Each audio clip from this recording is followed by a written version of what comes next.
दिल्ली जल बोर्ड के प्लांट के अंदर बोरवेल में खेलते हुए गिरा बच्चा, 40 फीट के गहरे बोरवेल में गिरा। केशवपुर मंडी इलाके में हुआ हादसा। एनडीआरएफ, पुलिस और फायर सर्विस की टीम रेस्क्यू ऑपरेशन में जुटी। फायर सर्विस के मुताबिक जल्द बच्चे को निकालेंगे बाहर। आज प्रधानमंत्री नरेंद्र मोदी का आजमगढ़ दौरा, 42,000 करोड़ के विकास योजनाओं का उद्घाटन और शिलान्यास करेंगे। एक जनसभा को संबोधित भी करेंगे। प्रधानमंत्री देश भर में 15 हवाई अड्डों के नए टर्मिनल भवनों का करेंगे उद्घाटन और शिलान्यास। लखनऊ और रांची में लाइट हाउस प्रोजेक्ट्स का करेंगे उद्घाटन। उत्तर प्रदेश में रेल और सड़क बुनियादी ढांचे को मजबूत करने के लिए 27,000 करोड़ की अधिक परियोजनाओं का होगा शुभारंभ। प्रधानमंत्री मोदी देंगे सौगात। उत्तर प्रदेश में प्रधानमंत्री ग्राम सड़क योजना के तहत 3700 करोड़ से अधिक की परियोजना देश को करेंगे समर्पित। कई रेल खंडों के दोहरीकरण और विद्युतीकरण का होगा लोकार्पण। प्रधानमंत्री बड़ाइच नानपाड़ा नेपालगंज रोड रेल खंड के आमन परिवर्तन का करेंगे शिलान्यास। परियोजना के पूरा होने के बाद ब्रॉडगेज लाइन के जरिए महानगरों से जुड़ जाएगा। प्रधानमंत्री प्रयागराज, जौनपुर और इटावा को देंगे बड़ी सौगात। कई सीवेज उपचार संयंत्रों और दूसरी परियोजना का भी उद्घाटन और लोकार्पण करेंगे। छत्तीसगढ़ में महातरी वंदना योजना के तहत पहली किश्त होगी जारी। प्रधानमंत्री वाराणसी में वीडियो कॉन्फ्रेंसिंग के जरिए से जुड़ेंगे। प्रधानमंत्री नरेंद्र मोदी ने अपने संसदीय क्षेत्र वाराणसी के दौरे पर किया 28 किलोमीटर लंबा रोड शो। काशी विश्वनाथ मंदिर में भी किए दर्शन। काशी विश्वनाथ मंदिर से दर्शन कर बाहर निकले पीएम मोदी ने त्रिशूल उठाकर श्रद्धालुओं का अभिनंदन किया। त्रिशूल के साथ पीएम मोदी ने किया जीत का शंखनाद। ट्रस्ट की तरफ से पीएम मोदी को दिया गया था त्रिशूल। वाराणसी के मुस्लिम बोले, जब जब मोदी उम्मीदवार होंगे तब तब होगी जीत। वाराणसी के मुस्लिमों ने की पीएम मोदी से अपील, कहा कि जब तक चुनाव लड़े हैं वाराणसी से ही लड़े हैं, हमेशा प्रधानमंत्री बने रहें। सिलीगुड़ी राधिकापुर ट्रेन को पीएम ने दिखाई हरी झंडी। सिलीगुड़ी में कई परियोजनाओं की रखी आधारशिला। पीएम मोदी ने ममता सरकार पर साधा निशाना, दलित, आदिवासी और महिला विरोधी बताया। असम के जोरहाट से पीएम ने 17,500 करोड़ के प्रोजेक्ट्स की दी सौगात। कहा, इन प्रोजेक्ट से असम में विकास की गति और तेज होगी। पीएम मोदी बोले, नॉर्थ ईस्ट ने मोदी की गारंटी को पूरा होते देखा है। पूरा नॉर्थ ईस्ट कह रहा है कि अब की बार 400 के पार। कांग्रेस पार्टी घोटाले करने में व्यस्त थी, उसने नॉर्थ ईस्ट को हमेशा इग्नोर किया है, पीएम मोदी का आरोप। जोरहाट में लचित बोरफुकन की प्रतिमा का पीएम मोदी ने अनावरण किया। असम के शिवाजी के रूप में जाने जाते हैं लचित, मुगलों का साथ मुकाबला की थी। काजीरंगा नेशनल पार्क में भ्रमण के बाद पीएम ने महिला वन रक्षकों की टीम वन दुर्गा से भी बातचीत की।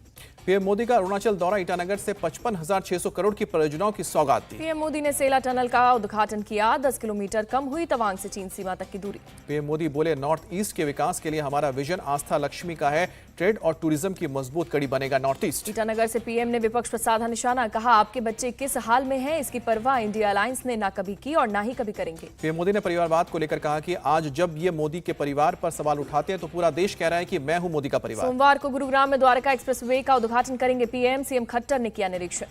द्वारका एक्सप्रेसवे के हुड्डा सरकार की परियोजना है, कांग्रेस नेता दीपेंद्र हुड्डा का बयान। एमपी के कटनी में मुस्लिम धर्मगुरुओं और जायरीनों ने पीएम मोदी के लिए प्रार्थना की। हजरत इत्र शाह दाता पीर बाबा चिश्ती की पवित्र स्थली पर चढ़ाई चादर। मुस्लिम धर्मगुरुओं ने 2024 में पीएम मोदी की जीत की और सलामती के लिए विशेष प्रार्थना का आयोजन किया था। इंडिया माइनॉरिटी फाउंडेशन ने शुक्राना मोदी कार्यक्रम का आयोजन किया था। धर्मगुरु ने पीएम मोदी की लंबी जीवन और सफलता की कामना की। पीएम के लिए ऐतिहासिक जीत और देश को साथ लेकर चलने के लिए दुआ की। लोकसभा चुनाव से पहले इलेक्शन कमिश्नर अरुण गोयल ने दिया इस्तीफा। विवादों में रही थी नियुक्ति, 2027 तक कार्यकाल। निर्वाचन आयोग ने पहले से ही चुनाव आयुक्त का एक पद था खाली। अरुण गोयल के इस्तीफे के बाद अब केवल मुख्य चुनाव आयुक्त राजीव कुमार ही बचे हैं, जिनके कंधों पर आई चुनावी व्यवस्था की जिम्मेदारी। चुनाव आयुक्त अरुण गोयल के इस्तीफे पर कांग्रेस ने सरकार को घेरा। सोशल मीडिया पर लिखा कि चुनाव आयोग या चुनाव चूक। केसी वेणुगोपाल ने कहा, लोकसभा चुनाव के ठीक पहले चुनाव आयुक्त अरुण गोयल का इस्तीफा देना हैरान करने वाला। पूछा, चुनाव आयोग में हो क्या रहा है। बीजेपी मुख्यालय में बीजेपी केंद्रीय चुनाव समिति की बैठक। आज शाम को 7 बजे होगी बैठक। लोकसभा के लिए उम्मीदवारों के नाम होंगे तय। पीएम मोदी, गृह मंत्री और पार्टी अध्यक्ष जेपी नड्डा रहे मौजूद। सीएम योगी आदित्यनाथ आज आजमगढ़, कुशीनगर और देवरिया में करेंगे जनसभा। देवरिया में 679 करोड़ की 673 विकास परियोजना का करेंगे लोकार्पण और शिलान्यास। सीएम योगी कुशीनगर को कई विकास परियोजनाओं की सौगात देंगे। 435 करोड़ से महात्मा बुद्ध कृषि एवं प्रौद्योगिक विश्वविद्यालय का करेंगे शिलान्यास। ममता बनर्जी आज कोलकाता के ब्रिगेड परेड मैदान में करेंगी रैली। माना जा रहा है कि इस रैली में ममता अपनी पार्टी के सभी 42 उम्मीदवारों के नाम एक साथ घोषित कर सकती हैं। शुभेंदु अधिकारी नजाज से आज एक जनसभा को संबोधित करेंगे। अदालत का निर्देश, रैली में ऐसा कुछ ना कहा जाना चाहिए जिसकी वजह से सौंदेशखाली के पास कोई इलाके में कानून व्यवस्था खराब हो जाए। बंगाल में ममता सरकार ने पहली बार रामनवमी पर छुट्टी का ऐलान किया। सरकार की तरफ से आयोजकों से शांति से रामनवमी का जुलूस निकालने की अपील की। शेख शाहजहां को आज किया जाएगा कोर्ट में पेश। बोशीरहाट के कोर्ट में पेश किया जाएगा। संदेशखाली हिंसा का मुख्य आरोपी शाहजहां शेख का नेटवर्क सक्रिय, लोगों को धमका रहा है। बीजेपी नेता दिलीप घोष का आरोप। बीजेपी नेता प्रियंका टिवरेवाल का सवाल, बंगाल की महिलाएं सुरक्षा की गुहार क्यों लगा रही हैं अगर बंगाल सबसे सेफ है तो। शरद पवार ने पुणे के भोर विधानसभा क्षेत्र में महाविकास आघाड़ी की रैली को किया संबोधित। औपचारिक रूप से अपनी पार्टी की तरफ से सुप्रिया सुले को बारामती सीट से पार्टी उम्मीदवार घोषित किया। रैली को संबोधित करते हुए बोले शरद पवार, देश को बांटने की सोच रखने वालों को जब तक हराएंगे नहीं तब तक रुकेंगे नहीं। अरविंद केजरीवाल ने महिलाओं से किया आम आदमी पार्टी को वोट देने की अपील। बोले, अगर आपका पति मोदी मोदी करे तो उसे रात में खाना मत देना। आम आदमी पार्टी ने दिल्ली के सिविक सेंटर में आयोजित किया महिला सम्मान समारोह। लोकसभा चुनाव अभियान की शुरुआत की। मध्य प्रदेश के सीएम मोहन यादव ने गुरुग्राम में एक कार्यक्रम को संबोधित किया। कहा, पाकिस्तान के बाप में दम नहीं कि अब भारत की तरफ देखें। शंभू बॉर्डर पर बैठे किसानों के समर्थन में आज पंजाब में किसान रेल रोको आंदोलन करेंगे। 4 घंटे के लिए देश भर में रेल रोको आंदोलन का आह्वान।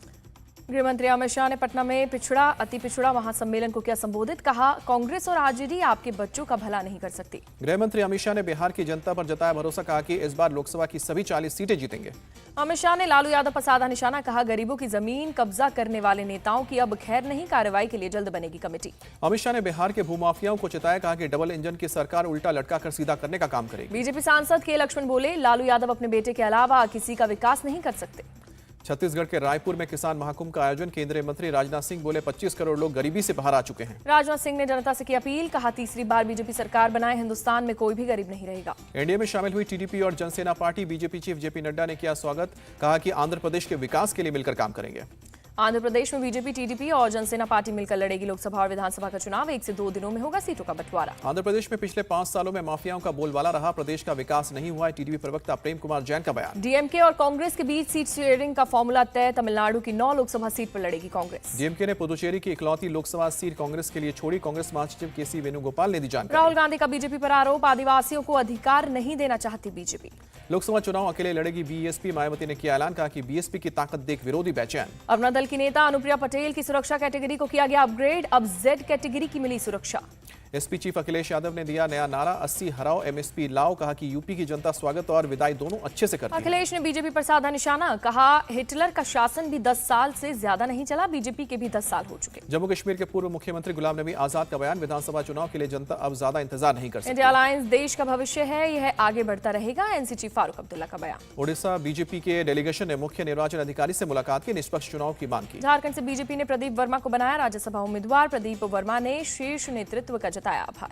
चंडीगढ़ की 2 पार्षद वापस आम आदमी पार्टी में लौटी। आपके 3 पार्षद बीजेपी में शामिल हुए। हिमाचल के सीएम सुखविंदर सिंह सुक्खू का दावा, हमारी सरकार 5 साल चलेगी, यह आम आदमी की सरकार है। टनकपुर देहरादून ट्रेन की शुरुआत। सीएम धामी ने टनकपुर रेलवे स्टेशन से हरी झंडी दिखाकर रवाना किया। सीएम पुष्कर सिंह धामी ने ट्रेन से की यात्रा। ट्रेन की सौगात को लेकर पीएम मोदी और रेल मंत्री को दिया धन्यवाद। कहा, पीएम मोदी ने रेलवे को एक नया स्वरूप और सुरक्षा दी। सीएम धामी ने ट्रेन को लेकर दिया बयान। कहा कि मां पूर्णागिरी के दर्शन के लिए हर साल लाखों लोग आते हैं। मैं इस ट्रेन के दिनों की संख्या बढ़ाने के लिए मांग करूंगा। पटना में लालू यादव के करीबी सुभाष यादव के ठिकानों पर ईडी की रेड। अवैध खनन मामले में ईडी की छापेमारी। झारखंड के सीएम चंपाई सोरेन का शिक्षा विभाग को आदेश। जनजातीय और क्षेत्रीय भाषाओं में कक्षा 1 से लेकर 5 तक जल्द पढ़ाई शुरू हो। हिमाचल में वायुसेना ने चलाया ऑपरेशन। लाहौल के सितंगरी हेलीपैड से एयरलिफ्ट किए गए 2 मरीज। अहमदाबाद में नमो लक्ष्मी और नमो सरस्वती विज्ञान साधना योजना लॉन्च की गई। समारोह में शामिल हुए सीएम भूपेंद्र पटेल। गुजरात में अवैध मदरसों के खिलाफ एक्शन। कच्छ पश्चिम में सरकारी जमीन पर अवैध रूप से बने 3 मदरसों पर चला बुलडोजर। इम्फाल से म्यांमार के रिफ्यूजियों को वापस भेजा गया। पिछले 2 दिनों में 30 रिफ्यूजियों को किया गया डिपोर्ट। किशनगढ़वास मेवात में गोकशी और गोतस्करी रोकने के लिए महापंचायत में समाज ने शपथ पत्र के जरिए दिलाई शपथ। गोकशी करने वाले के घर पर चलेगा बुलडोजर। जुर्माना और सामाजिक बहिष्कार का किया फैसला। एक्टर शहनाज गिल के पिता को पाकिस्तान से मिली धमकी। अज्ञात शख्स ने कॉल करके 50 लाख रुपए की फिरौती मांगी। दिल्ली के सीलमपुर में हथियारबंद हमलावरों ने की फायरिंग। 2 लड़कों को लगी गोली, एक की हुई मौत, दूसरे को अस्पताल में कराया भर्ती। पुलिस के मुताबिक रात करीब 8:45 बजे हुई घटना। पुलिस मौके पर पहुंचकर घटना की जांच में जुटी। पुलिस अपराधियों को पहचान के लिए सीसीटीवी की ले रही है मदद। पुलिस के मुताबिक मृतक अरबाज का है आपराधिक रिकॉर्ड। पहले भी हुआ था अरबाज पर हमला। पंजाब के मोहाली में पुलिस और बदमाशों के बीच एनकाउंटर। पुलिस ने 3 बदमाशों को किया गिरफ्तार। डेरा बस्सी महिला हत्या मामले में थे शामिल। चेकिंग के दौरान पुलिस के रोकने पर बाइक सवार बदमाशों ने की फायरिंग। पुलिस की जवाबी कार्रवाई में 3 बदमाश को लगी गोली। बदमाशों को अस्पताल में कराया गया भर्ती। बाइक पर सवार होकर जा रहे थे 3 बदमाश। पुलिस के मुताबिक 2 बदमाशों का कर रहे हैं आपराधिक रिकॉर्ड। पुलिस ने बदमाशों के पास से 2 पिस्टल भी बरामद किए। गुजरात के सूरत में फेक लूट के मामले का भांडाफोड़। पुलिस ने मास्टरमाइंड सहित 3 लोगों को किया गिरफ्तार। 8 करोड़ की लूट बनाई गई थी फर्जी कहानी। कंपनी का कैश ले जा रहा कैशियर ही निकला मास्टरमाइंड। पुलिस के सामने फर्जी कहानी बनाकर दर्ज कराई थी शिकायत। पुलिस की जांच में कैशियर निकला लूट का सूत्रधार। कैशियर ने पैसे जमा करने के दौरान लूट की वारदात की बनाई झूठी कहानी। कैशियर के मुताबिक इनकम टैक्स अधिकारी बनकर बदमाशों ने की लूटपाट। यूपी के अंबेडकर नगर में अनियंत्रित होकर डबल डेकर बस पलटी। हादसे में एक शख्स की हुई मौत, 2 दर्जन से अधिक यात्री घायल हुए। आजमगढ़ से दिल्ली जा रही थी बस। स्थानीय लोगों के साथ मिलकर पुलिस ने चलाया रेस्क्यू ऑपरेशन। सभी घायलों को अस्पताल में कराया गया भर्ती। लखनऊ में 2 कारों में टक्कर। एक कार ने दूसरी कार को साइड से मारी टक्कर। हादसे में किसी की जान को नुकसान नहीं। महाराष्ट्र के कोल्हापुर में पटाखा फैक्ट्री में लगी भीषण आग। फायर ब्रिगेड की टीम ने कड़ी मशक्कत के बाद पाया आग पर काबू। फैक्ट्री में आग लगते ही लोग होने लगे धमाके। आसपास के इलाके में दहशत का माहौल बना। हादसे में किसी की जान को नुकसान नहीं। पुलिस अब जांच कर रही है। तिरुवनंतपुरम के वर्कला में फ्लोटिंग ब्रिज का रेलिंग टूटा। हादसे में कई लोग घायल। पानी की तेज धार से टूटा रेलिंग। चेक रिपब्लिक की क्रिस्टिना पिस्कोवा को ये सिर सजा। मिस वर्ल्ड 2024 का ताज। 117 देशों के प्रतियोगियों को मात देकर खिताब जीता। भारत की सनी शेट्टी टॉप 4 में नहीं आ पाई। मिस वर्ल्ड की ज्यूरी में शामिल इंडिया टीवी के चेयरमैन और editor in chief Rajat Sharma ने कहा, सिनी शेट्टी के टॉप 4 में नहीं आने से निराशा, लेकिन चेक रिपब्लिक की जो प्रतियोगी मिस वर्ल्ड बनी वो डिजर्व करती थी। विमेंस प्रीमियर लीग में आज दिल्ली कैपिटल्स और रॉयल चैलेंजर्स बेंगलुरु के बीच होगी टक्कर। दिल्ली में होगी टक्कर। शाम 7:30 बजे शुरू होगा मैच। विमेंस प्रीमियर लीग में मुंबई गुजरात को 7 विकेट से हराया। पॉइंट्स टेबल पर टॉप पर। मुंबई की कप्तान हरमनप्रीत कौर ने 48 बॉल पर ताबड़तोड़ 95 रन बनाए। प्लेयर ऑफ द मैच बनी। धर्मशाला टेस्ट में भारत ने इंग्लैंड को पारी और 64 रन से हराया। 5 मैचों की टेस्ट सीरीज पर किया 4-1 से कब्जा। बीसीसीआई ने दिया टेस्ट खिलाड़ियों को तोहफा। बीसीसीआई सचिव जय शाह ने 75% मैच खेलने वाले खिलाड़ी को इंसेंटिव देने का किया ऐलान। एक सीजन में 75% मैच खेलने वाले खिलाड़ी को एक मैच के लिए 45 लाख मिलेंगे। इंसेंटिव स्कीम खिलाड़ियों को फाइनेंशियली हेल्प करेगी। सूर्य कुमार यादव ने अपनी फिटनेस को लेकर सोशल मीडिया पर किया पोस्ट। कहा, मेरा टखने का नहीं बल्कि स्पोर्ट्स हर्निया का ऑपरेशन हुआ। मेरी सेहत में तेजी से सुधार हो रहा है।